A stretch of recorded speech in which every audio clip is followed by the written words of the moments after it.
ఒక చిన్న గ్రామంలో మంద అనే కుక్క ఉండేది. మంద అంటే ఆ ఊరి జనంకు చాలా ఇష్టం. ఎందుకంటే అది చాలా మంచిది. ఒకరోజు మంద దారి తప్పి అడవిలోకి వెళ్ళిపోయింది. అడవిలో మంద చాలా భయపడింది. అది ఎక్కడకు వెళ్ళాలో, ఏమి చేయాలో తెలియదు. అప్పుడు మందకు ఒక చిన్న పిల్లి కలుస్తుంది.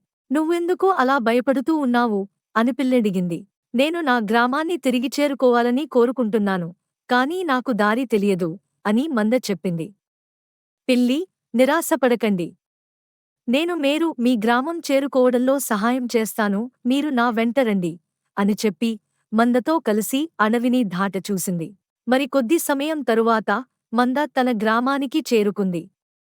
పిల్లికి మంద ధన్యవాదాలు చెప్పింది. ఈ కథ ద్వారా మనం ఒకరికి ఒకరు సహాయం చేయడం నేర్చుకోవాలి. చంద్రవేణి యూట్యూబ్ ఛానల్ని సబ్స్క్రైబ్ చేయండి.